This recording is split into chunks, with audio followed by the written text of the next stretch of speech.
ഞങ്ങൾ പണ്ട് ഒരു യോഗത്തിന് പോയി 3 ദിവസത്തെ ഉപവാസ പ്രാർത്ഥന. 2-3 ദിവസം എനിക്ക് ശുശ്രൂഷ. അപ്പം 3-ാമത്തെ ദിവസമാണ് ഞാൻ ചെന്നത്, പകലും വൈകിട്ടും. ആദ്യത്തെ 1-2 ദിവസം വേറൊരു ദൈവദാസൻ അവിടെ ശുശ്രൂഷിക്കുക, ഒരു പ്രധാനപ്പെട്ട പാസ്റ്ററുടെ വീട്ടിലാണ്. അപ്പോൾ വർഷങ്ങൾക്ക് മുമ്പാണ് ശുശ്രൂഷ ആരംഭിച്ചു. ഞാനും ചെന്നു.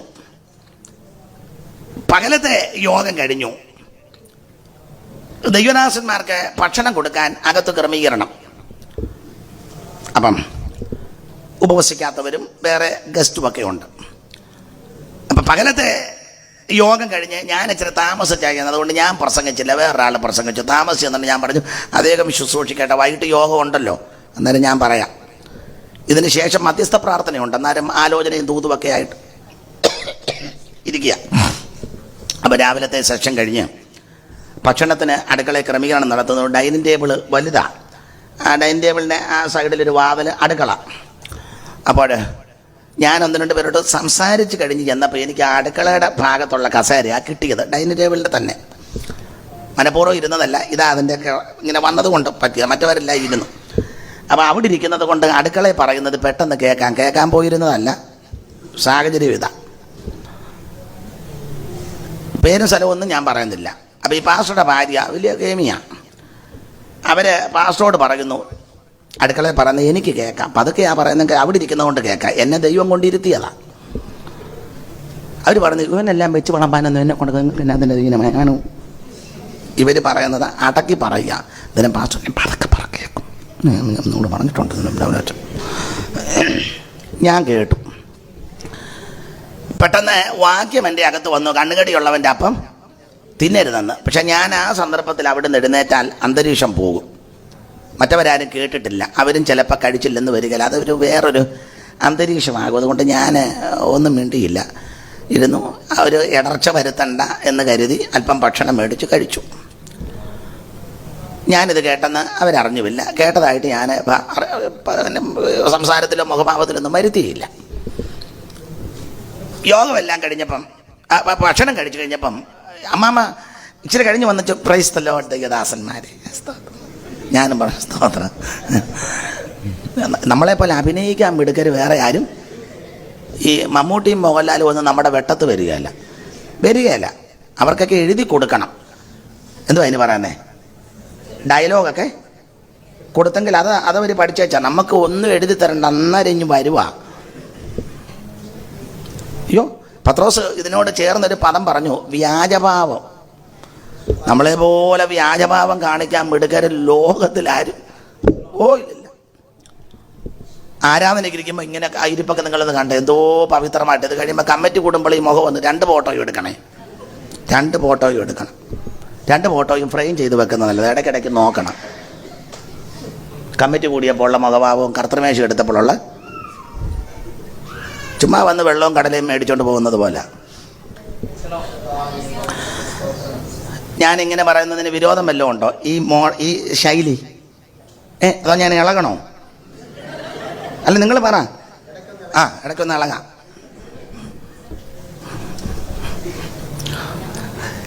അപ്പൊ ശ്രദ്ധിക്കുക, ഈ സ്ത്രീയെ ഇത് പറഞ്ഞു, ഞാനിത് കേട്ടു, ഒന്നും മിണ്ടിയില്ല. അത് കഴിഞ്ഞ് ഭക്ഷണമെല്ലാം കഴിഞ്ഞപ്പം പുള്ളിക്കാരി പറഞ്ഞത്, അച്ഛാ നമുക്ക് ദൈവദാസന്മാരെല്ലാം കൊണ്ട് പ്രാർത്ഥിക്കാം, ആലോചന കേൾക്കണം. ഞാൻ പറഞ്ഞ പ്രാർത്ഥിക്കാം, ഇരിക്കണമെന്ന് പറഞ്ഞു. ഇരിക്കണം. എല്ലാവരും ഇരുന്നു. 2 ദിവസം ശുശ്രൂഷിച്ച്, പകലും ശുശ്രൂഷിച്ച് ദൈവദാസനും ഉണ്ട്, ഞാനും ഉണ്ട്. ഞാൻ കുറച്ച് നാളായിട്ട് ആ നിലയിലുള്ള ശുശ്രൂഷകൾ ചെയ്യാറില്ല, പ്രവചന ശുശ്രൂഷ. ഒരു സമയത്ത് 10-25 കൊല്ലത്തോളം അങ്ങനെയുള്ള ശുശ്രൂഷകളാണ് ചെയ്തത്. ഇപ്പോൾ ഈ കൺവെൻഷനൊക്കെ വിളിക്കുന്നത് കൊണ്ട് ആ നിലയിലാണ് ശുശ്രൂഷകൾ ചെയ്യുന്നത്. പ്രവചനാത്മാവി നിറഞ്ഞ് ശുശ്രൂഷ ചെയ്യും. ഇപ്പോഴും ചില പ്രത്യേക അന്തരീക്ഷത്തിലും ചില പ്രത്യേക നടത്തിപ്പിലുമൊക്കെ ശുശ്രൂഷകൾ ചെയ്യാറുണ്ട്. എങ്കിലും കൂടുതലും ബൈബിൾ ക്ലാസ്സും കൺവെൻഷനും ഒക്കെ ഉള്ള ശുശ്രൂഷകളുള്ളതുകൊണ്ട്. അപ്പം ഞാനും ഇരുന്നു. ഞാൻ ഹൃദയത്തിൽ ഇങ്ങനെ പ്രാർത്ഥിച്ചു, കർത്താവ് ഈ സ്ത്രീയെ അകത്ത് സംസാരിച്ചത് ഇതാ, ഇവർ പുറത്ത് വന്ന് എല്ലാവരുടെ മുന്നിൽ നന്നായിട്ട് അഭിനയിക്കുന്നു. കർത്താവ് എന്തെങ്കിലും ആലോചന ഉണ്ടെങ്കിൽ ഒന്ന് തരണം, തന്നാൽ ഞാൻ പറയാം, പേടിയൊന്നുമില്ല. ഒത്തിരി പ്രാർത്ഥിച്ചു, പക്ഷേ ഒന്നും കിട്ടിയില്ല. വളരെ പ്രാർത്ഥിച്ചു. ഒടുവിൽ പ്രാർത്ഥിച്ച് വേറെ 1-2 പേര് ദൂതുമൊക്കെ പറഞ്ഞു. അപ്പം ഞാൻ ഇവർ ദൈവദാസി പ്രാർത്ഥിച്ചു. അപ്പം ഞാൻ പറഞ്ഞു, അമ്മാമ്മയെ പറ്റി എനിക്കൊരു വാക്യം പ്രകാശിച്ചു, അത്രേ ഉള്ളൂ, ഒറ്റ വാക്യം. അത് ആമോസില, ഒറ്റ വാക്യം, ഒരു വാക്യമേ വെളിപ്പെട്ടുള്ളൂ. എന്തിനാ ഒത്തിരി വാക്യം? അതാ ഞാൻ പറഞ്ഞ യൂദയുടെ ലേഖനം പറഞ്ഞതുകൊണ്ട്. ആമോസ് 4:1-2 വായിച്ചേ. അറിവുള്ള വാക്യമാണ്. എളിയവരെ പീഡിപ്പിക്കുകയും ദരിദ്രന്മാരെ തകർക്കുകയും തങ്ങളുടെ ഭർത്താക്കന്മാരോട് കൊണ്ടുവരുവീൻ ഞങ്ങൾ കുടിക്കട്ടെ എന്ന് പറയുകയും ചെയ്യുന്ന ശമര്യ പർവ്വതത്തിലെ ഭാഷാന്യ പശു. ഞാൻ ഇത്ര പറഞ്ഞോളൂ, ഇതൊരു ഭാഷാന്യ പശുവാന്ന് പറഞ്ഞു, അത്ര പറഞ്ഞോളൂ. അത് പറഞ്ഞു, ഇത് ഒരു ഭാഷാന്യ പശു. അമ്മാമ്മയെ പറ്റി ഇത് ആലോചന, ഭാഷാന്യ പശു. വാക്യവും വായിച്ചോളാൻ പറഞ്ഞു. മെയിൻ പാസ്റ്റർ പ്രാർത്ഥിച്ച് യോഗം നിർത്തി, പിന്നെ ഇരുന്നില്ല. അദ്ദേഹം പൊതുവിൽ പറഞ്ഞു, വൈകിട്ട് യോഗം കാണത്തില്ലെന്ന് പറഞ്ഞു. തള്ള എഴുന്നേറ്റ് അരിശം കയറി പോകുന്നതും കണ്ടു. പുള്ളി പറഞ്ഞു, എന്നെ വൈകിട്ടത്തൂടെ വിളിച്ചതാ. എല്ലാവരും പോയി. എന്നെ ഈ ഇദ്ദേഹം കൈക്ക് പിടിച്ച് വലിച്ച് അകത്തോട്ട് റൂമിലോട്ട് കയറ്റി. ആരുമില്ല. കടകിന് കുറ്റിയിട്ടേച്ച് പറഞ്ഞ് കറക്റ്റ് ദൂതാ പറഞ്ഞെന്ന് പറഞ്ഞു.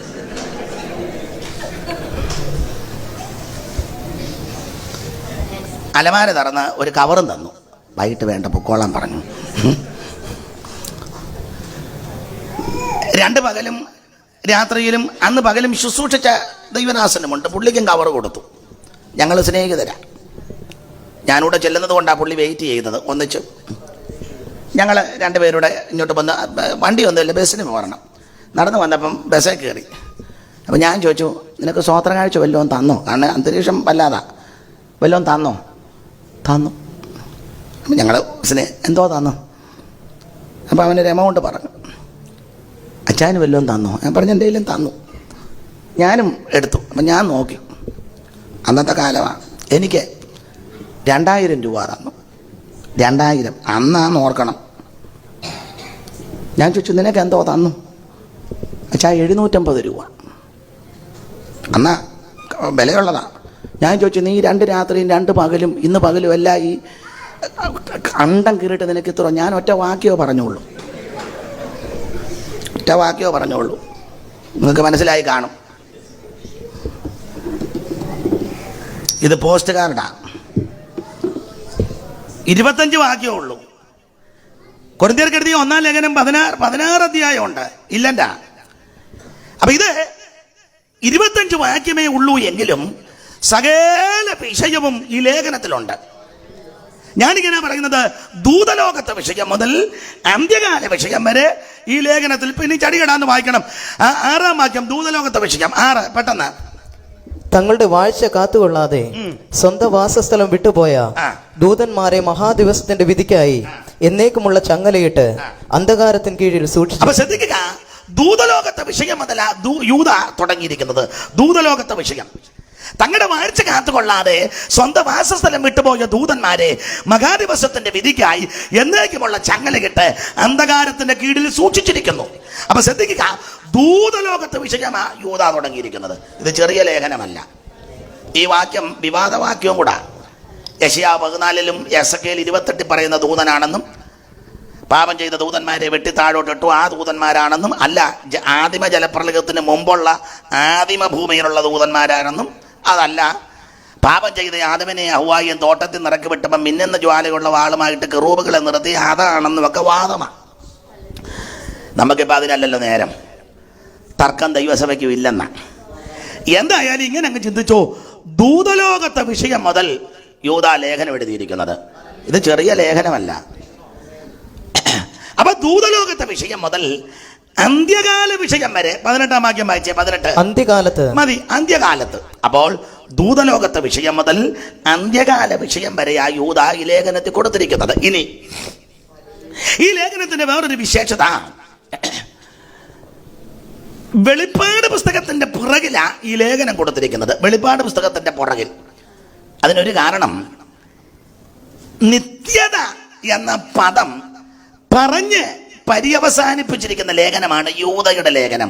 24-25 വാക്യം വായിര്. വീഴാതെ വണ്ണം നിങ്ങളെ സൂക്ഷിച്ച് തന്റെ മഹിമാസന്നിധിയിൽ കളങ്കമില്ലാത്തവരായി ഈ ആനന്ദത്തോടെ നിർത്തുവാൻ ശക്തിയുള്ളവന് നമ്മുടെ കർത്താവായ യേശുക്രിസ്തു മുഖാന്തരം നമ്മുടെ രക്ഷിതാവായ ഏകദൈവത്തിന് തന്നെ സർവകാലത്തിനു മുമ്പ് ഇപ്പോഴും സദാകാലത്തോളം. രണ്ട് പദം കണ്ടോ?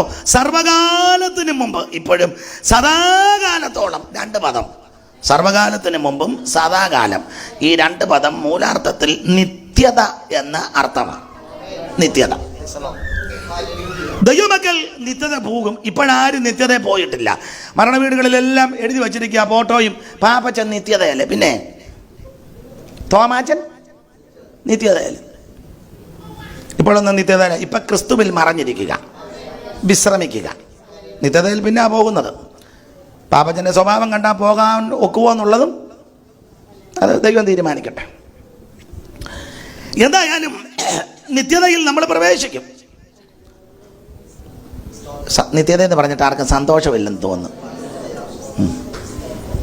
നിത്യമായോർ വാസസ്ഥലം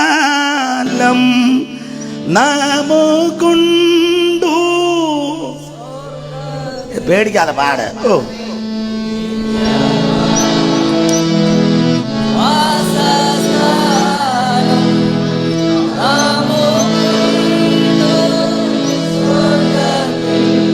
മതി മതി മതി. എന്താ പൊന്നച്ച, ചിലക്ക് ട്യൂണ് കേൾക്കുമ്പോൾ തന്നെ വെപ്പറാളവാണ്. ഇതിനെപ്പറ്റി പറയുന്നത് ബി നാഗളിൻ്റെ പാട്ടാണ്. ജർമ്മൻകാരനായിരുന്നു. മലയാളക്കരയെ വന്ന് മലയാള ഭാഷ പഠിച്ച് മലയാളത്തിൽ നല്ല വരികളാണ്. അപ്പോൾ ഇതിൻ്റെ ട്യൂണ് പണ്ട് ആലുവ UC കോളേജിലെ ഒരു പ്രൊഫസർ ഉണ്ടായിരുന്നു. അദ്ദേഹം അതിനെപ്പറ്റി പറഞ്ഞിരിക്കുന്നത്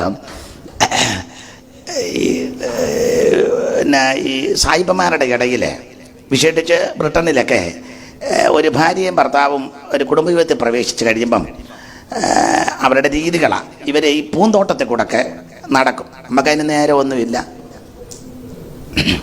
അവരെ കൈക്ക് പിടിച്ച് പൂന്തോട്ടത്തിൽ കൂടി ഇങ്ങനെ നടക്കുന്ന സമയത്ത് ആ പൂന്തോട്ടത്തിൽ ചെറിയ പാട്ടിടും. ആ പാട്ടിൻ്റെ ട്യൂൺ ഇതായിരുന്നെന്ന്, ഇതിൻ്റെ ട്യൂണാണെന്ന്. അത് നല്ല നമ്മൾ പാടുന്ന രീതിയൊന്നുമല്ല, ഇതാണ് അതിൻ്റെ ട്യൂണ്. ഈ ട്യൂണും കേട്ടോണ്ടായി ഇവർ ഈ പൂന്തോട്ടത്തിൽ കൂടി ഇങ്ങനെ നടക്കും. നമ്മൾ ഈ ട്യൂണ് കേൾക്കുന്നതല്ല മോർച്ചറിയുന്നു. എന്നെ എല്ലാവർക്കും ഒരു അട്ടാ, നമുക്ക് ആ വിഷയം വിട്ടൊക്കെ എന്നെ അലോഗ്യം ഉണ്ടാക്കണ്ട. അപ്പം എന്തായാലും നല്ല പാട്ടാ, നിത്യതയിലെത്തും. അപ്പം നിത്യത എന്ന പദം പറഞ്ഞു നിർത്തിയിരിക്കുന്ന ലേഖനമാണ് യൂദയുടെ ലേഖനം. സദാകാലവും സർവകാലവും. ഇത് വെളിപ്പാട് പുസ്തകത്തിന്റെ പുറകെ കൊണ്ട് കൊടുക്കാൻ കാരണം നിത്യത എന്ന പദമേ യൂദയുടെ ലേഖനത്തിലുള്ളൂ. അതെന്താണെന്ന് അല്പമെങ്കിലും വിസ്തരിച്ചിരിക്കുന്ന പുസ്തകം വെളിപ്പാട് പുസ്തകമാണ്. എന്ന് പറഞ്ഞാൽ നിത്യത എന്ന പദം അങ്ങോട്ട് പറഞ്ഞ് പ്രത്യാശയിലോട്ട് ജനത്തെ ഉത്സാഹിപ്പിച്ച് പ്രവേശിപ്പിച്ച് ഒടുവിൽ നാം നിത്യതയിൽ പ്രവേശിക്കും. അതാ വെളിപ്പാട് പുസ്തകം. ആ ഭാഗത്തേക്ക് പോകുന്നില്ല. അപ്പം ഈടുറ്റ ലേഖനമാണ് യൂദയുടെ ലേഖനം. ഒന്ന് രണ്ട് കാര്യം കൂടെ പറയാം. ഇനി ഈ ലേഖനത്തിന്റെ വേറൊരു വിശേഷത ഞാൻ ഓർപ്പിച്ചല്ലോ. 40 പേരാ വേദപുസ്തകം എഴുതിയത്, 66 പുസ്തകം. എൻ്റെ ഭാഷയാ. ഈ 40 പേരിൽ 39 പേർക്കും വെളിപ്പെടാത്ത 1-2 വിഷയം യൂദായ്ക്ക് വെളിപ്പെട്ടു.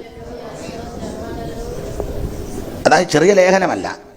39 എഴുത്തുകാർക്ക് വെളിപ്പെടാത്ത പ്രധാനപ്പെട്ട 2 വിഷയം യൂദായ്ക്കാണ് വെളിപ്പെട്ടത്. 9-ാം വാക്യം വായിച്ചേ. എന്നാൽ പ്രധാന ദൂതനായ രാവിലെ തന്നെ ഓർക്കാളപ്പാന്നോ. എന്നാൽ പ്രധാന ദൂതനായ മിഖായേൽ മോശയുടെ ശരീരത്തെക്കുറിച്ച് പിശാചിനോട് തർക്കിച്ച് വാദിക്കുമ്പോൾ ഒരു ദൂഷണ വിധി ഉച്ചരിപ്പാൻ തുനിയാതെ കർത്താവ് നിന്നെ ഭത്സിക്കട്ടെ എന്ന് പറഞ്ഞതേ ഉള്ളൂ. തന്റെ പ്രധാന ദൂതനാകുന്ന മിഖായേൽ, തന്റെ പ്രധാന ദൂതനാകുന്ന മിഖായേൽ കാഹളങ്ങൾ ഊതിടുമ്പോൾ ഭൂതലം വിറയ്ക്കുമേ. കാഹളങ്ങൾ ഊതിടുമ്പോൾ തന്നാൽ മുദ്ര കുത്തപ്പെട്ട ശുദ്ധിമാന്മാരോ, തന്നാൽ മുദ്ര കുത്തപ്പെട്ട ശുദ്ധിമാന്മാരോ, തന്റെ ശബ്ദം കേൾക്കുന്നേരം ഹല്ലേലൂയ പാടുമേ. തന്റെ ശബ്ദം കേൾക്കുന്നേരം ഹല്ലേലൂയ പാടുമേ. ഓ തന്റെ പ്രധാന ദൂതനാകുന്ന മീഖായേൽ, തന്റെ പ്രധാന ദൂതനാകുന്ന. അപ്പൊ ശ്രദ്ധിക്കുക, പ്രധാന ദൂതനാകുന്ന മീഖായേൽ. ഇവിടെ 9-ാം വാക്യത്തിൽ യൂദ വെളിപ്പെടുത്തിയിരിക്കുക. ഒന്നുകൂടെ വായിച്ചു 9-ാം വാക്യം. എന്നാൽ പ്രധാന ദൂതനായ മീഖായേൽ മോശയുടെ ശരീരത്തെ കുറിച്ച് പിശാചിനോട് തർക്കിച്ചു വാദിക്കുമ്പോൾ ഒരു ദൂഷണ വിധി ഉച്ചരിപ്പാൻ തുനിയാതെ കർത്താവ് നിന്നെ ബത്സിക്കട്ടെ എന്ന് പറഞ്ഞത്. എന്ന് പറഞ്ഞാൽ മോശയുടെ ഉയർപ്പിനോട് ബന്ധപ്പെട്ട് പിശാചും പ്രധാന ദൂതനും തർക്കിച്ചു, വലിയ പ്രശ്നം നടന്നു. ഈ വിഷയം വെളിപ്പെട്ടത് യൂദായ്ക്ക. 39 എഴുത്തുകാർക്കും വെളിപ്പെട്ടില്ല. അത്ര ഈടുറ്റ ലേഖനമായത്. സ്തോത്രം. നിങ്ങളുടെ ഇരിപ്പ് കണ്ടിട്ട് നിങ്ങൾക്ക് നേരത്തെ വെളിപ്പെട്ടതുപോലെ. പിന്നെ എനിക്കിത് വേറെ മുഖഭാവം ചിലരുടെ. പിന്നെ അപ്പൊ ഈ ലേഖനം വളരെ ഈടുറ്റ ലേഖനം മാത്രമല്ല. ഒരു വാക്യം കൂടെ വായിച്ചേ, 14. ആദാം മുതൽ ഏഴാമനായ ഹാനോക്കും ഇവരെ കുറിച്ച് ഇതാ കർത്താവ് എല്ലാവരെയും വിധിപ്പാൻ അവർ അഭക്തിയോടെ ചെയ്ത ഭക്തിവിരുദ്ധമായ സകല പ്രവർത്തികളെ നിമിത്തവും ഭക്തികെട്ട പാപികൾ തന്റെ നേരെ പറഞ്ഞ സകല നിഷ്ഠൂരങ്ങളെ നിമിത്തവും ഭക്തികെട്ട പാപികളൊക്കെ ബോധം വരുത്തുവാൻ 1000 വിശുദ്ധന്മാരുടെ വന്നിരിക്കുന്നു എന്ന് പ്രവചിച്ചു. 7-ാം തലമുറക്കാരൻ ഹാനോക്ക് പ്രവചന ശുശ്രൂഷ ചെയ്തെന്ന് വെളിപ്പെടുത്തിയത് യൂദായ. ഉൽപ്പത്തി പുസ്തകം 5-ാം അധ്യായത്തിൽ ഹാനോക്ക് പ്രവചിച്ചതായിട്ടൊന്നുമില്ല. പിന്നെ ഹാനോക്കിനെ പറ്റി ഒരു സൂചന എബ്രായ ലേഖനം 11-ല്ല. അപ്പം എബ്രായർ 11-ലും ഉൽപ്പത്തി 5-ലും ഹാനോക്ക് പ്രവചിച്ചെന്നൊന്നുമില്ല. പക്ഷെ ഹാനോക്ക് പ്രവചന ശുശ്രൂഷ ചെയ്തെന്ന് വെളിപ്പെടുത്തിയിരിക്കുന്നത് യൂദയ. പുള്ളി എന്തുവാ പ്രവചിച്ചേ? ഹാനോക്ക് എന്തുവാ പ്രവചിച്ചത്? സ്തോത്രം. ഇപ്പോഴത്തെ പ്രവചനം അങ്ങനല്ലേ, റീന. മനസ്സിലായില്ലേ? ഓ, അമ്മാമ 3 നില വീടിൻ്റെ മണ്ടേ നിൽക്കുന്നതായിട്ട് ആത്മാവ് താഴെ വീഴരുത്. ഇപ്പോഴത്തെ പ്രവചനമൊക്കെയാണ്. അച്ചായനും അമ്മാമ്മയും ഇങ്ങനെ വിമാനത്തെ പറക്കുന്നതായിട്ട് ഒന്നേ പറഞ്ഞ ഭാഷ ശരിക്കും പ്രാർത്ഥിക്ക്. ഖത്തറേർവേസ് ആണോ ജംബോ ജെറ്റാണോ? ജംബോ ജെറ്റാകുമ്പോൾ ഇച്ചിരി മുഴുത്ത ഇരുന്നോട്ടെ. ഇതൊക്കെ ഇന്നത്തെ പ്രവചനം. ഇപ്പം പറഞ്ഞില്ല, ഞാൻ നിൻ്റെ വീട്ടിലോട്ട് കയറുക. നിങ്ങൾക്ക് മനസ്സിലാകുന്നില്ലല്ലേ? വലിയവരുടെ വീട്ടിൽ കയറേണ്ട വല്ല കാര്യമുണ്ടോ? മര്യാദയ്ക്ക് അവിടെ നിന്നാൽ പോലെ. ഇപ്പോൾ നിങ്ങളുടെ അലമാര ഞാൻ തുറക്കുന്നു. അയ്യോ, കേസാ വല്ലവൻ്റെ അലമാര കയറി. നിങ്ങൾക്ക് മനസ്സിലാകാതെയാണോ അതോ? സ്തോത്രം, സ്തോത്രം. വസ്തു എഴുതിക്കുന്നതായിട്ട് ഇത് പിന്നെ ഇതുവരെ തരാതിരുന്നേ.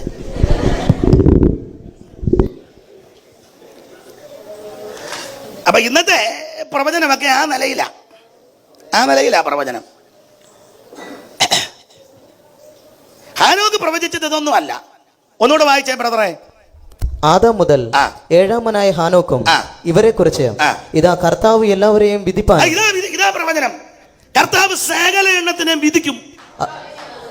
നീ അനാസ്ഥാനപ്പെട്ടില്ലെങ്കിൽ, ക്രമീകരണം പ്രാപിച്ചില്ലെങ്കിൽ, മടങ്ങി വന്നില്ലെങ്കിൽ, രൂപാന്തരപ്പെട്ടില്ലെങ്കിൽ, അവൻ ദൈവത്തെ ആരാധിച്ചില്ലെങ്കിൽ, ദൈവസന്നിധിയിൽ ക്രമപ്പെട്ടില്ലെങ്കിൽ എന്നെയും നിന്നെയും വിധിക്കും. ഇതാ പ്രവചനം. അല്ലാതെ വണ്ടി തരുന്നതും കല്യാണം നടത്തുന്നതും വസ്തു എഴുതിക്കുന്നതും അമേരിക്കയിലും പേർഷ്യയിലും ലണ്ടനിലും അതൊക്കെ തെറ്റാന്നല്ല വിടുന്നതോ. സ്തോത്രം. ബിസിനസ്സിൽ കുറച്ചുകൂടെ ഇതൊന്നും അല്ല പ്രവചനം. സ്തോത്രം. ഞാനും നീയും വചനത്തെ ഭയപ്പെട്ട് വചനത്തിൽ അടിയുറച്ചു നിന്ന് വചനപ്രകാരം ജീവിച്ച് ദൈവത്തോടും മനുഷ്യരോടും കുറ്റമറ്റ മനസ്സാക്ഷിയോടെ ജീവിച്ച് വേർപാടും വിശുദ്ധിയും കാത്ത് വിശ്വസ്തരുമായി ജീവിച്ചില്ലെങ്കിൽ എന്നെയും നിന്നെയും വിധിക്കും.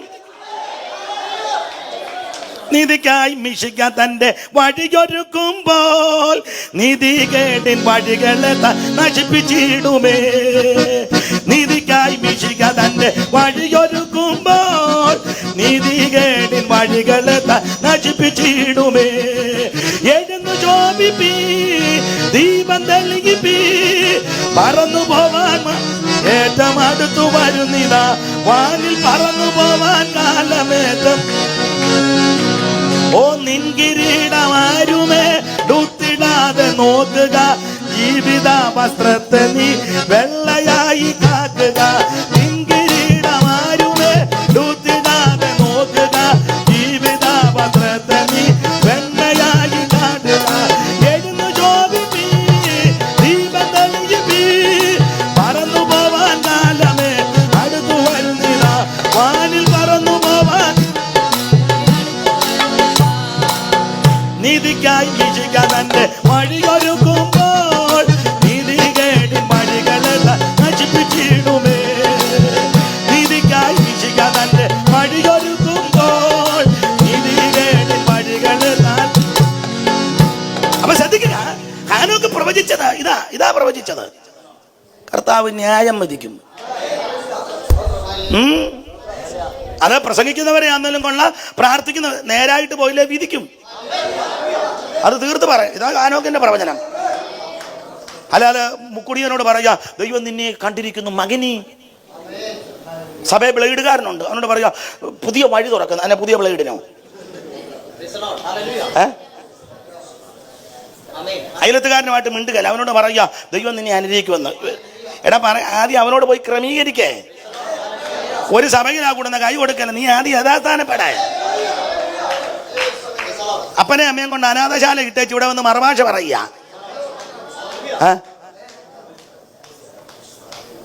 എന്നാ ചിലരുടെ മുഖത്തൊരു ഷെയ്പ്പ് കേട്. ഈ കൈപ്പുള്ള കഷായം കുടിക്കുമ്പോൾ ഒരു ഷെയ്പ്പ് കേടുണ്ട്. സ്തോത്രം. അല്ല, ഉപദേശമാരെ എടുത്തേ വലിയ വലിയ ഭയങ്കര പ്രസംഗകരുണ്ട്, തമ്മിൽ മിണ്ടത്തില്ല മിക്കതും.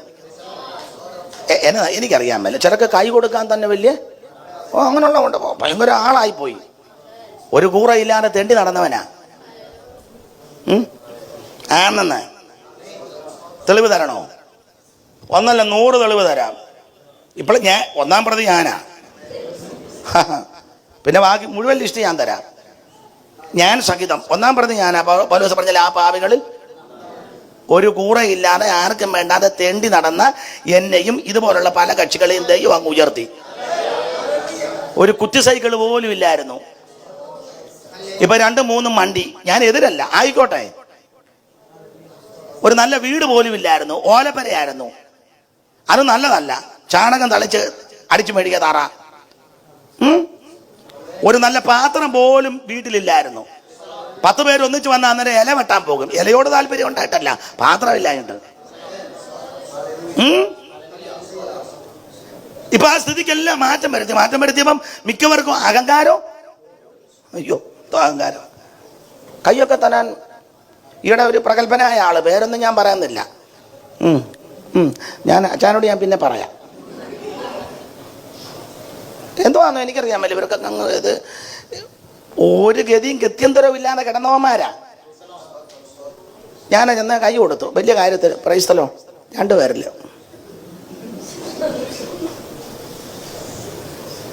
എടാ, രാജാക്കന്മാരുടെ പുസ്തകത്തിൽ യോനാഥാൻ എതിരേക്കാൻ ചെന്നപ്പം എൻ്റെ ഹൃദയം നിന്റെ ഹൃദയത്തോട് യോജിച്ചിരിക്കുന്നോ, പരമാർത്ഥമാകുന്നോ, കൈതാ. അങ്ങനെ കൈ കൊടുക്കണ്ടേ? സത്യം പറഞ്ഞാൽ എനിക്കങ്ങ് സങ്കടമായി. എല്ലാവരും കണ്ടോണ്ടിരിക്കുകയല്ലേ. നമ്മൾ വലിയ കാര്യത്തെ ഞാൻ ഭാരം ഉണ്ടായി. പിന്നെ അത് കഴിഞ്ഞ് എൻ്റെ ഭാരം മാറി. കുറച്ച് കഴിയുമ്പം വേറൊരാൾ വന്ന് കൈ കൊടുത്തപ്പോൾ പുള്ളി 1 കൊടുത്തു. അപ്പം എനിക്ക് മനസ്സിലായി എന്നോട് കുറച്ചുകൂടെ താല്പര്യം ഉണ്ടല്ലോ.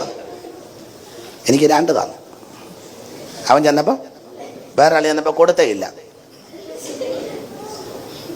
എന്താണോ എല്ലാം പണ്ഡിതന്മാരും ജ്ഞാനികളും പ്രഗത്ഭന്മാരും റബയും ഡോയും ഞാൻ ഇരുത്തിക്കൊണ്ട് പുകഴ്ച പറയുകയല്ല. കർത്തദാസിയുടെ ഉപ്പാപ്പനല്ലയോ ബാബുച്ചാൻ അല്ലേ? ഓ 9 ഡോക്ടറേറ്റ് ഉണ്ട്. അത് അമേരിക്ക ചെന്ന് $150 കൊടുത്തപ്പോൾ കിട്ടിയതല്ല. നമ്മുടെ മിക്ക ഡോ അങ്ങനത്തെ ഡോയാ. പുസ്തകക്രമം പോലും മിക്ക ഡോയ്ക്കും നഹൂം പ്രവചനം പറഞ്ഞ ഡോ തപ്പി ഊപ്പാട് വന്ന് വെച്ചിരിക്കും പേജ് നമ്പർ തന്നെ. അതാ നമ്മുടെ ഡോ. ബഹുമാനപ്പെട്ട ബാബു സാർ അങ്ങനല്ല, 9 എന്തോ ജ്ഞാനമാ, നല്ല വിദ്യാനിപുണൻ. പക്ഷെ ആ മനുഷ്യൻ്റെ വിനയവും സമർപ്പണവും, ഞാൻ സത്യം പറഞ്ഞ എൻ്റെ കുറച്ച് അഹങ്കാരം അദ്ദേഹത്തെ കണ്ടപ്പം മാറി. അതെ, ഇത് നിർമ്മിത കഥയൊന്നുമല്ല. നമ്മൾ ആ വീട്ടിലോട്ട് ചെല്ലുമ്പം വിനയവും സമർപ്പണവും സ്വീകരണവും എന്തോ അന്തം വിട്ടു പോവുക. സൈമൺ സാറിനെ പറ്റി കേട്ടിരിക്കുന്നത്, കണ്ടിട്ടില്ല. നിങ്ങൾ ആരെങ്കിലും സൈമൺ സാറിനെ കണ്ടിട്ടുണ്ടോ? ഉണ്ടോ? ഇരിപ്പ് കണ്ടതുപോലെ ആണല്ലോ. ഞാനും കണ്ടിട്ടില്ല. അപ്പം മൂലൂര് ഒരു കവിത എഴുതി സാറിനെ പറ്റി. ഹ്രസ്വത്വം പൂണ്ട ഗാത്രം വലിയ തല വിശാലാപമാകും ലലാടം വശ്യോക്തിത്വം സ്വപക്ഷ പ്രകടനമടിമ അക്ഷരപ്രസ്ഫുടത്വം അസ്വാർത്ഥ പ്രീതി തേജസ്ഫുരിത മുഖം മൗട്ടിൽ ഉത്കൃഷ്ടവാന ഈ സൈമൺ കൊച്ചുമർത്യൻ സുമതി പൊട്ടിപ്പൊട്ടിപ്പു പ്രസംഗ പ്രഭാവൻ. അതാ സാറ്. ഹ്രസ്വത്വം പൂണ്ട ഗാത്രം, നീളക്കുറവായിരുന്നു. എനിക്കൊന്ന് നിങ്ങളുടെ വീട്ടിലൊക്കെ സാറ് വന്നിട്ടുള്ളതാ. കരിക്കുറ്റിക്കലും കരുവഞ്ചേരിലും തോട്ടാലിലും ഒക്കെ ഒത്തിരി വന്നിട്ടുള്ളതാ. മൈലപ്പുറ സഭയുടെ പ്രധാന ഒരു ആളായിരുന്നല്ലോ സാറ്. അപ്പം ഹ്രസ്വത്വം പൂണ്ട ഗാത്രം, നീളക്കുറവാ. ഗാത്രം ശരീരം, ഹ്രസ്വം ചെറുത്, നീളക്കുറവാ. ഹ്രസ്വത്വം പൂണ്ട ഗാത്രം വലിയ തല വലുതാ. നമുക്കും വലിയ തലയാ, ഒന്നുമില്ല ഇതിനകത്ത്. ഒരു മുഴുത്ത തലയായിട്ടിങ്ങനെ. സാറിന് വലിയ തലയായിരുന്നു, തലയ്ക്കകത്ത് സാധനം ഉണ്ടായിരുന്നു. ഹ്രസ്വത്വം പൂണ്ട ഗാത്രം വലിയ തല വിശാലാപമാകും ലലാടം നെറ്റി, വലിയ നെറ്റിയായിരുന്നെന്നാ. വശ്യോക്തിത്വം ഏത് മനുഷ്യനെ ആകർഷിക്കും. വശ്യോക്തിത്വം സ്വപക്ഷ പ്രകടനമടിമ അക്ഷരപ്രസ്ഫുടത്വം. പറയുന്ന കാര്യത്തിൽ ഉറപ്പും തീരുമാനവും തത്വവും ഉണ്ട്. അക്ഷരസ്ഫുടവുമായിരുന്നു. നമുക്കൊരു സ്ഫുടതേ നമ്മൾ ഹോളൂയ ലലിയ പറയുന്നതാ. ഹോളൂയ വായിക്കാത്ത വെള്ളം ഒഴിച്ചതുപോലെ. ഹോളൂ ഹല്ലേലൂയ അങ്ങനെ പറയല. ഹോളൂ സ്തോത്രം പറഞ്ഞാൽ ക്ഷോത്രം, ഷൂള പഠിക്കുമ്പോൾ. അതുപോട്ടെ, ഞാനത് അങ്ങോട്ടൊന്നും പോകുന്നില്ല, വെറുതെ എന്തിനാ ആലോക്യം ഉണ്ടാക്കുന്നത്. അപ്പൊ ഈ സാറിനെ പറ്റി പറയുന്നത്, ഭക്തനായിരുന്നു. അദ്ദേഹത്തിന് 18 ഭാഷയോളം അറിയായിരുന്നു. അതിലെ 9 ഭാഷ അനായാസേന കൈകാര്യം ചെയ്യുമായിരുന്നു. കുറമല മത്തായിച്ചൻ എന്ന് പറയുന്ന ഒരു കർത്തദാസൻ ഉണ്ടായിരുന്നു, മരിച്ചുപോയി. ഞാൻ 30 കൊല്ലം മുമ്പ് പുള്ളിയെ കാണാൻ ചെല്ലുമ്പം അന്ന് പുള്ളിക്ക് 97. അദ്ദേഹത്തിൻ്റെ മകൻ ഷൗമേലച്ചാൻ അടുത്ത കാലത്താണ് മരിച്ചത്. ബേവിച്ചാനുണ്ട്, കോട്ടയം അസംബ്ലിയിലാണ് കൂടുന്നത്, വലിയ കാര്യമാണ്. അപ്പം അപ്പച്ചൻ ഒരിക്കൽ പറഞ്ഞതാ, സാറ് വെളുപ്പിനെ 2 മണിക്കാണ് വീട്ടിൽ ബൈബിൾ ക്ലാസ്, കുന്നംപുറത്ത്. വെളുപ്പിനെ 2 മണിക്ക് ബൈബിൾ ക്ലാസ്. റാന്നി നെല്ലിക്കാമണ്ണി എന്നൊക്കെ ആൾക്കാർ അത്താഴൂണ് കഴിഞ്ഞ് നടന്നിഞ്ഞ് വരും, നടന്ന് കുന്നംപുറത്ത് വീട്ടിൽ വരും. അന്നേരം 2-2:30 ആകും. സാറ് പറഞ്ഞുള്ള അറിവാണേ. അപ്പം മിറ്റത്തൊരു 350-400 പേര് ക്ലാസ്സിന് ഇരിപ്പുണ്ട് വെളുപ്പിനെ 2 മണി കഴിയുമ്പം.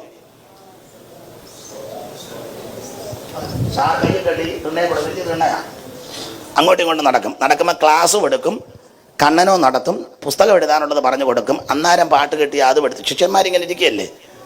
അത്രയ്ക്ക് പ്രഗത്ഭനായിരുന്നു. പക്ഷെ ആ മനുഷ്യനെ എന്നത് പറയാൻ പോലും നമ്മൾ യോഗ്യരല്ല. 2 ജോഡി ഡ്രസ്സേ ഉള്ളായിരുന്നു.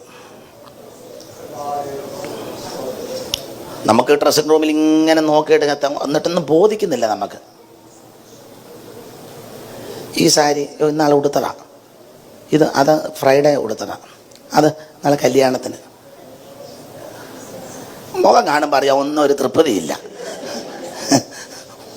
പിന്നെയും പറയാം മേടിച്ചു തന്നോണം എനിക്ക്, ഇല്ലെങ്കിൽ എൻ്റെ തനി സ്വരൂപം.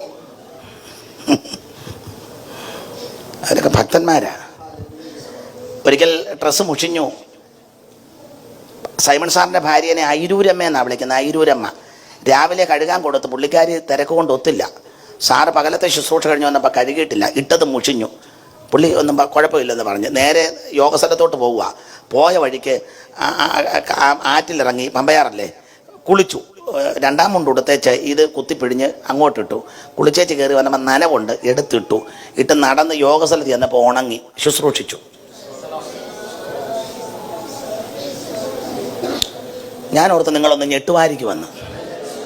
നിങ്ങൾ ഇതിലും വലുത് കേട്ടിട്ട് ഞെട്ടുകയല്ല. പിന്നെ സാറ് അതുകൊണ്ടൊരു ഒരു വരി ഇങ്ങനെ എഴുതി: നല്ല വസ്ത്രം, നല്ല ശയ്യകൾ, സുഖസാധനങ്ങൾ, ഇല്ലിവയിലാശദാസന്.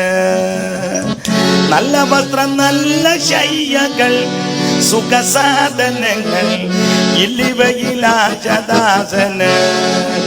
വല്ലഭതിരുമേനിയെങ്കിൽ ഏതുമയനിക്കേതുമാകിലും, വല്ലഭതിരു ഏതുമയനിക്കേതുമാകിൽ തെല്ലു അല്ലലനുള്ളിലില്ലു ഇല്ലൊഴിഞ്ഞുര ചെയ്തിട വിഭോ. തെല്ലു അല്ലലനുള്ളിലില്ലു ഇല്ലൊഴിഞ്ഞുര ചെയ്തിട വിഭോ. എന്നവിടെ വന്നു ചേര് ഞാൻ മമത നിന്നെ വന്നു കണ്ടു മാറ്റ തീരുവാൻ. എന്നവിടെ വന്നു ചേര് ഞാൻ മമത നിന്നെ വന്നു. ശ്രദ്ധിക്കുക, അങ്ങനെയുള്ള ഭക്തന്മാരാ. നമുക്ക് ആ ഭാഗമെല്ലാം വിട്ടേക്കാം, വെറുതെ എന്തിനാ. അപ്പൊ ഈ ലേഖനം ദൂതലോകത്തെ വിഷയം മുതൽ അന്ത്യകാല വിഷയം വരെ ലേഖനത്തിലുണ്ട്. ഓടിച്ച് പറയാം. ഇനി ലേഖനത്തിലെ പ്രധാന ഒരു പദം സൂക്ഷിക്കുക. എന്തുവാ? സൂക്ഷിക്കണം. അത്യാവശ്യമാണ് സൂക്ഷിക്കണം. എല്ലാവരും സൂക്ഷിച്ചോണം. സൂക്ഷിക്കണം. തെറ്റിക്കരുത് ആരും. വിരുദ്ധ തെറ്റരുത്, ലക്ഷ്യം തെറ്റരുത്, പ്രത്യാശ തെറ്റരുത്, ചതിക്കരുത്, ആരും വിരുദ്ധ തെറ്റിക്കരുത്, തത്വജ്ഞാനം കൊണ്ടും വഞ്ചന കൊണ്ടും തെറ്റിക്കരുത്. സൂക്ഷിക്കണം, സൂക്ഷിക്കണം. എല്ലാവരും സൂക്ഷിക്കണം. പഴമക്കാർ പറയുന്നത് കടമെടുക്കുക, വെളുത്തതെല്ലാം പാലല്ല, മിന്നുന്നതെല്ലാം ഒന്നും. സൂക്ഷിച്ചോണം, സൂക്ഷിച്ചോണം. സൂക്ഷിക്കുക എന്ന് തന്നെ ഒരു വലിയ വിഷയമാണ് വേദപുസ്തകത്തിലെ. യൂദയുടെ ലേഖനത്തിലെ സൂക്ഷിക്കുക. അതാ 1-ാം വാക്യം വായിച്ചേ.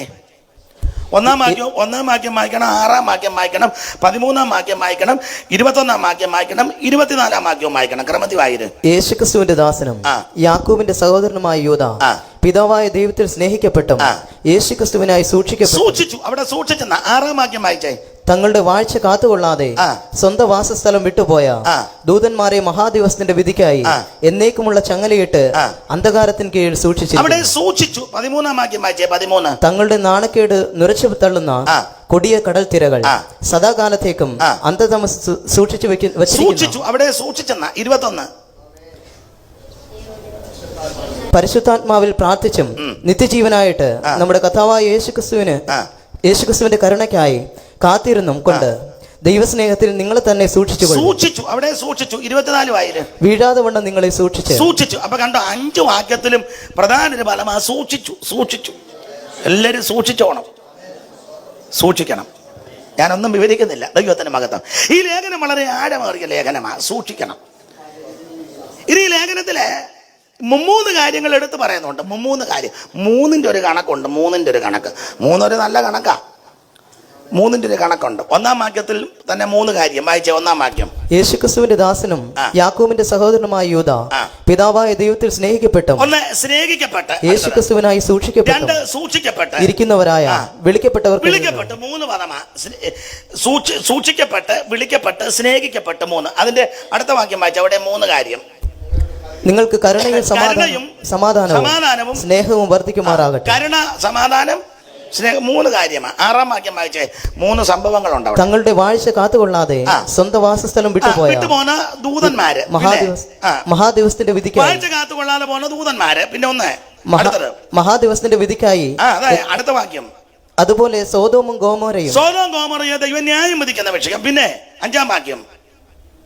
നിങ്ങളോ സകലവും ഒരിക്കൽ അറിഞ്ഞുവെങ്കിലും നിങ്ങളെ ഓർപ്പിപ്പാൻ ഞാൻ ഇച്ഛിക്കുന്നത് എന്തെന്നാൽ കർത്താവ് ജനത്തെ മിസ്രയീമിൽ നിന്ന് രക്ഷിച്ചിട്ടും വിശ്വസിക്കാത്തവരെ പിന്നത്തെ ഇതിൽ നശിപ്പിച്ചു. മിസ്രയീമിൽ നിന്ന് ഇറങ്ങിത്തിരിച്ച് പട്ടുപോയവര്, പാപം ചെയ്ത ദൂതന്മാര്, സോദോം.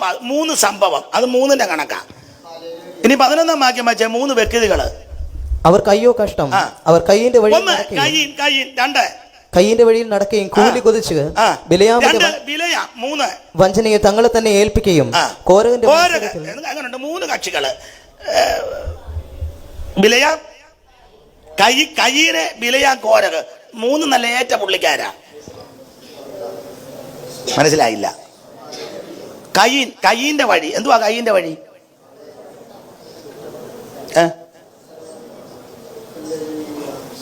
ഒത്തിരി വഴിയുണ്ട് ഭാഷ, എല്ലാം ഒന്നും ഇപ്പൊ പൊതുവെ പറയാൻ. കയ്യിന്റെ ഒരു വഴി പറയാം. ഹാബേലും കയ്യിലും കൂടെ യാഗത്തിന് അങ്ങോട്ട് പോവുക. അപ്പം ഈ രക്തം ചൊരിഞ്ഞിട്ടല്ലാതെ മോചനം ഒന്നുമില്ല. ഈ പാപം ചെയ്തവരെ തോട്ടത്തിന് വെളി വിടുന്നതിന് മുന്നേ ഒരു കുഞ്ഞാട് അറക്കപ്പെട്ടിട്ടുണ്ട്. വെളിപ്പാട് പുസ്തകം അതിന് സൂചന തരുന്നുണ്ടല്ലോ. അതുകൊണ്ടാണല്ലോ തോല് കൊടുത്തത്. അപ്പം അതിന് പ്രമാണം, ലിഖിതമായ പ്രമാണമില്ലെങ്കിലും പ്രമാണവത. അപ്പച്ചൻ ആദാമും ഹവ്വായും അവിടെ നിന്ന് ഇറങ്ങി വന്നപ്പോൾ പിള്ളേർ ജനിച്ചു കഴിഞ്ഞാൽ പിള്ളേരോട് പറഞ്ഞിട്ടുണ്ട്, ഇങ്ങനെ ആ യാഗം കേട്ടോ, യാഗവിധ ഒരാട്ടിൻകുട്ടിയെ കണ്ടിക്കണം, രക്തം ചൊരിക്കണം. പക്ഷേ കൊച്ചുങ്ങളിൽ ഹാബേൽ അത് അംഗീകരിച്ചു, ആട്ടിൻകൂട്ടത്തിൽ നിന്നൊന്നിനെ. കയ്യിനെ കൃഷിഫലത്തിൽ നിന്ന്, കൃഷിക്കാരനാ. എൻ്റെ ഭാവനയാ, പുസ്തകത്തിൽ എഴുതിയിട്ടില്ലെങ്കിലും ചേനയും ചേമ്പും കാച്ചിലും വലിയ മത്തങ്ങായും വലിയ വലിപ്പമൊക്കെയാണ്, എല്ലാം കൊണ്ട് വെച്ചു. അപ്പം ഇവൻ്റെ മനസ്സെന്നാണെന്നറിയാം. അപ്പം പറഞ്ഞടാ, ആടിനെ ഞാൻ കണ്ടിക്കണ്ടേ, ഒന്ന് ഇവൻ്റെ കയ്യിൻ്റെ വഴി എന്നെ കൊണ്ട് ഇതൊക്കെ ഒക്കുള്ളൂ. എൻ്റെ കയ്യിലുള്ളതേ ഇപ്പം ഞാൻ ഇതാ കയ്യിൻ്റെ വഴി. വേറെ പുസ്തകത്തിന്റെ പ്രമാണം സ്തോത്രം ചെയ്യണം, ഹല്ലേലൂയ പറയണം, ആത്മനിറവിൽ ദൈവത്തെ ആരാധിക്കണം, കർത്താവിന്റെ വേലയ്ക്ക് കൊടുക്കണം, ഭക്തിയോടിരിക്കണം, സഭായകം മുടക്കരുത്, കൈയടിക്കണം, പാടണം, ഇതൊക്കെയാ പ്രമാണം. അപ്പൊ ഇവൻ പറയുന്നത് എനിക്കാവുന്ന നോക്കത്തില്ല, എന്നെ കൊണ്ട് ഇത്ര ഒക്കെ എന്നെ വേണേ ഇതിനകത്ത്, എന്നെ ഇങ്ങനെ സൂക്ഷിച്ച് നോക്കുന്നേ. സാറ് ഒരു പാട്ടെഴുതി, സൈമൺ സാറ്. പക്ഷേ അത് എത്രത്തോളം ജീവിതത്തിൽ ചിലർ പ്രാവർത്തികമാക്കുന്നു എന്ന് സംശയിക്കേണ്ടിയിരിക്കുന്നു. പാട്ടിൻ്റെ വരി ദൈവനാശിക്കൊക്കെ അറിയാം. പാട്ടിൻ്റെ വരി ഇങ്ങനെ: സത്യേശ്വരനു മുമ്പിൽ നൃത്തം തുടങ്ങിടുമി തപ്പോടു കിന്നരങ്ങൾ വായിപ്പേ. സത്യേശ്വരനു മുമ്പിൽ നൃത്തം തുടങ്ങിടുമി തപ്പോടു കിന്നരങ്ങൾ. ഓ കൈതാളനാദമപ്രേ മുഴങ്ങിടട്ടെ, സാത്താൻ നടുങ്ങിടട്ടെ, ഹോശേന. കൈതാളനാദമപ്രേ ശക്യ മുഴങ്ങിടട്ടെ, സാത്താൻ നടുങ്ങിടട്ടെ. നല്ല പാട്ടാ. ആ വരികളൊക്കെ ചിന്തിക്കണം. അങ്ങനെ തന്നെ ആന്നോ പാടുന്നെന്നും കൂടെ. സത്യേശ്വരന് മുമ്പിൽ നൃത്തം തുടങ്ങിയിടുവിൻ തപ്പോട് കിന്നരങ്ങൾ. നാളെ ഒരാൾ പറഞ്ഞു കിന്നാരം വായിക്കാൻ പറഞ്ഞു. കിന്നാരമല്ല, കൈത്താളനാദം അപ്പുറം ശക്തിയാ. നന്നായിട്ട് കൈ അടിക്കണമെന്ന്. അടിക്കുന്നുണ്ടോ എന്നൊക്കെ തന്നെ താൻ ശോധന ചെയ്യും. കൈയിന്റെ വഴി ഇതാ. കൈ പറയാം, എൻ്റെ ചേനയും ചേമ്പും ഒക്കെ ഉള്ളു, ഇഷ്ടമുണ്ട് സ്വീകരിച്ച. എടാ ആടിനെ ഞാൻ കണ്ട, എൻ്റെ കയ്യിൽ ആടൊന്നുമില്ല, എനിക്ക് അതിന് നേരം ഒന്നുമില്ല, എന്നെ കൊണ്ട് ഇപ്പൊ ഇത്രയൊക്കെ ഇതാ കൈയിന്റെ വഴി. അല്ല, ആരാധനയ്ക്ക് വന്നാലും ചിലർ അങ്ങനല്ലേ, ഞാനിങ്ങനെ ഇരിക്കുവുള്ളൂ, എൻ്റെ ഡ്രസ്സ് ഇതാ, ഞാനിങ്ങനെയൊക്കെ മുഖം, ഞാൻ ഇതുപോലെ മീശയും തീശയും കുമിക്കിരി പറ്റിയതുപോലൊക്കെ ഞാനിങ്ങനെ വെക്കും. അതിനെന്നെ ഇതിലൊന്നും അല്ലല്ലോ, എന്നെ കൊണ്ട് ഇത്രയൊക്കെ. ഞാൻ ഇച്ചിരി ആഭരണം വിടും, അതിനെന്നെ. എൻ്റെ വൈഫിന് ഞാൻ ഇടിപ്പി, അതിനെന്നെ. ഞാൻ വെനസ്ഡേ ഇച്ചിരി അടിക്കും, പക്ഷേ സാറ്റർഡേ മുതൽ അടിക്കുകയല്ല, അതിനെന്നെ. ഇതാ കൈയിൻ്റെ വഴി. എന്നെ നിങ്ങൾ എന്നെ ഇങ്ങനെ നോക്കുന്നേ, കൈയിൻ്റെ വഴി. ബിലിയാമിന്റെ വഞ്ചന ഭയങ്കര ചതിവാ. പുള്ളി ബാരാക്കിനോട് പറഞ്ഞു, ദൂതന്മാരോട് പറഞ്ഞു, എനിക്ക് ബാരാക്ക് ഗൃഹം നിറച്ച് വെള്ളിയും പൊന്നും തന്നാലൊന്നും ഞാൻ പ്രമാണം വിട്ട് പോകുകയല്ലെന്ന്. അങ്ങനല്ലേ 18-ാം വാക്യം വായിച്ചേ, 18, 22, 18. ഏത് 22 സംഖ്യ? യൂദായിക്ക് 22 ഒറ്റ അധ്യായമല്ലേ ഉള്ളു. 18 അങ്ങനെ വായിരും. ബിലയാം ബാലാക്ക് തന്റെ ഗൃഹം നിറച്ച് വെള്ളിയും പൊന്നും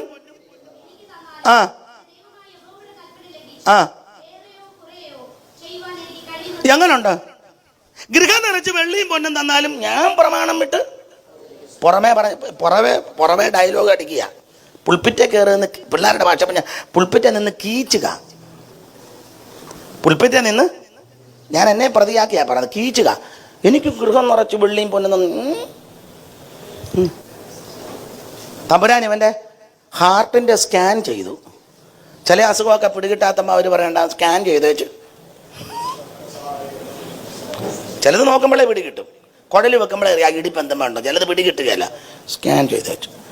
തമ്പുരാൻ ബിലിയാമിൻ്റെ ഹാർട്ട് സ്കാൻ ചെയ്ത് 2 സ്കാനിങ് റിപ്പോർട്ട് സെയിം.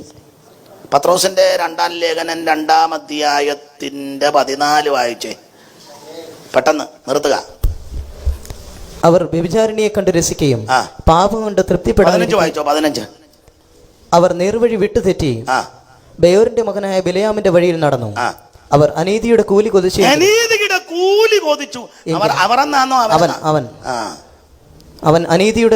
അവൻ അനീതിയുടെ കൂലി കൊതിച്ചുവെങ്കിലും 22:18 പറഞ്ഞത് ഗൃഹം നിറച്ച് തന്നാലും എനിക്കിതൊന്നും വിഷയമല്ലെന്ന്. പക്ഷെ ഹാർട്ടിന്റെ സ്കാൻ ചെയ്തപ്പം കൂലി കൊതിച്ചകത്തിരിക്കുക. വെളിപ്പാട് 2:14 വായിച്ചു. ആ ആ ആ ആ ആ ബിലിയാമിന്റെ ഉപദേശം. ഇനി യൂദ 15-ാം വാക്യം കൂടെ വായിച്ചേ. അല്ല 15-ആണോ അതിന്റെ 13-ആണോ ബിലിയാമിനെ പറ്റി? 11-ാം വാക്യം. അവർ കയ്യിന്റെ വഴിയിൽ നടക്കുകയും കൂലി കൊതിച്ച് ബിലയാമിന്റെ. ശ്രദ്ധിച്ചേ, ഈ പത്രോസിലും യൂദയിലും ബിലിയാം കൂലി കൊതിച്ചെന്നാ. പക്ഷെ 22:18 പറഞ്ഞത് ഗൃഹം നിറച്ച് വെള്ളിയും പൊന്നും തന്നാലും ഞാൻ പ്രമാണം വിടുകയല്ലെന്ന് ചുമ്മാ പറയാനതാ. ഞാൻ എന്നെയും കൂടെ പ്രതിയാക്കി പറയാം. 1-ാം പ്രതി ഞാനാ. സ്റ്റേജിൽ നിന്ന് ഞാനും എന്നെ പോലുള്ള പലരും വലിയ വകുപ്പ് പറയും. പുൾപ്പിറ്റേ നിന്നേ എനിക്കെല്ലാവരും ഒരുപോലെ ചുമ്മാതാ. എനിക്ക് വേറെ കൃത്യമല്ല, വെറുതെ പറയാനതാ. എനിക്ക് പൈസയോട് ആർത്തിയൊന്നും അമേരിക്കയിലും പേർഷ്യയിലും വരുന്ന പൈസ കിട്ടാനല്ലേ? അത് ആത്മഭാരം കൊണ്ടാണോ? നിങ്ങൾ സമാധാനം പറ. അമേരിക്കയിലും പേർഷ്യയിലും 1-ാം പ്രതി ഞാൻ. ഇവിടെ വരുന്നത് പൈസയ്ക്കാ അല്ലേ? അതോ ആത്മഭാരം കണ്ടമാനം കയറിയപ്പം വിമാനത്തെ കയറി? ആത്മഭാരം കയറുമ്പം വിമാനത്തിൽ എന്തിനാ വള്ളത്തെ കയറി കുട്ടനാട്ടിലോട്ട് വരാൻ മേലെ? അല്ല, എനിക്ക് മനസ്സിലാകുന്നില്ല. ചില ആൾക്കാർ പറയാറുണ്ട് ഞാൻ ഖത്തറിൽ വന്നത് പൈസ ഒന്നും ചുമ്മാതെ പൈസയ്ക്കാ. നിങ്ങൾ എന്തേലും ഒന്ന് സമാധാനം പറ. അമേരിക്ക പോകുന്നത് കാശിനല്ലേ? അച്ഛാ അല്ല, ഞാൻ എൻ്റെ കാര്യമാണ് പറഞ്ഞേ. ഓരോരുത്തരും അച്ഛാൻ പോകുന്നല്ല, അച്ഛനൊന്ന് പോകുന്ന നല്ലതാ. ഈ ഭാഷമാരിൽ ഞാൻ എന്നെ പ്രതിയാക്കി. എല്ലാവരും അതിനാ പോകുന്നേ. അല്ല, ആത്മഭാരം കയറുമ്പം അറ്റ്ലാന്റിക്കാണോ പോകുന്നേ? പിന്നെ അതിന്റെ കൗശല ബുദ്ധി ഒന്നും പ്രയോഗിക്കരുത്, സൂത്രബുദ്ധി ഒന്നും. മതിക്കുന്ന കാളയ്ക്ക് മുഖക്കൊട്ട വേണ്ട, ആടിനെ തീരുന്നവനതിന്റെ പാല് കൊണ്ട്, അത് പ്രമാണമാ. പക്ഷെ അകത്ത് മുഴുവൻ ദ്രവ്യാഗ്രഹത്തിന്റെ കൗശല ബുദ്ധി. പുറമേ പറയാ എനിക്കിതൊന്നും വലിയ വിഷയം. ഞാനൊരു കാര്യം പറഞ്ഞ് നിർത്താം. നമ്മളെ നല്ലതുപോലെ അറിയുന്നൊരു ദൈവമുണ്ട്. ഉൾപ്പൂവുകളെ നിലവുകളെ ആരായുന്നൊരു ദൈവമുണ്ട്. ഒന്നും അവിടത്തേക്ക് മറവല്ല. വാക്ക് നിർത്തുക. സൂക്ഷിച്ചോണം. എടുത്ത വാക്യത്തോടൊന്നും കൂറ് പുലർത്താൻ ഒക്കുന്നില്ലെങ്കിലും ചില ചിന്തകൾ വചനത്തിൽ നിന്ന് രാവിലെ ദൈവം തന്നല്ലോ. കരമുയർത്തി ദൈവത്തെ സ്തുതിക്കേ. കർത്താവ് അനുവദിക്കുകയാണെങ്കിൽ ദൈവത്തിന് ഹിതമുണ്ടെങ്കിൽ എന്നെങ്കിലും നമുക്ക് കൂടാ. ഇനി ഒന്നും ഒത്തില്ലല്ലേ അങ്ങ് കൂടാ. കരമുയർത്തി ദൈവത്തെ സ്തുതിച്ചാട്ടെ. ഒരിക്കൽ കൂടെ ദൈവത്തിന് മഹത്വപ്പെടുത്താം. ഒരിക്കൽ കൂടെ ദൈവത്തെ സ്തുതിക്കാം. കരമുയർത്തി ദൈവത്തിന് മഹത്വപ്പെടുത്താം. കഴിഞ്ഞ മീറ്റിംഗിലും ഇന്നും ഇവിടെ വന്ന് ശുശ്രൂഷിപ്പാൻ ദൈവം കൃപ നൽകി എന്നെ ക്ഷണിച്ച ആദരണീയ കർത്തൃദാസിയുടെ പിതാവിനെ ഇവിടെ വന്നപ്പോൾ ആ വല്യപ്പച്ചനെ മത്തായിച്ചൻ്റെ ഒച്ചുമോളാണ് അറിയുന്നത്. ആ നല്ല ബന്ധങ്ങൾക്കായി ദൈവത്തെ സ്തുതിക്കുന്നു. ഇവിടെയുള്ള എല്ലാ മാന്യ സഹോദരന്മാരെയും 1-2 പ്രാവശ്യം മജോച്ചായൻ ഞങ്ങളെ കൊണ്ടുവിടുകയും മറ്റ് സഹോദരന്മാരൊക്കെ ജോബ് കൂട്ടി എല്ലാവരെയും ഓർത്ത് ദൈവത്തെ സ്തുതിക്കുന്നു. ദൈവം എല്ലാവരെയും അനുഗ്രഹിക്കുമാറാകട്ടെ. കാണിച്ച എല്ലാ കൂട്ടായ്മയ്ക്കും സഹകരണങ്ങൾക്കും നന്ദി. വാര്യാപുരത്തെ ഷായിച്ചാനും ഷാജിയാൻ്റെയും പ്രിയ ഷബിനുണ്ട്. അവർ ഞങ്ങളുടെ തിരുവല്ലായിലെ സഭയുടെ ഒരു മെമ്പറാണ്.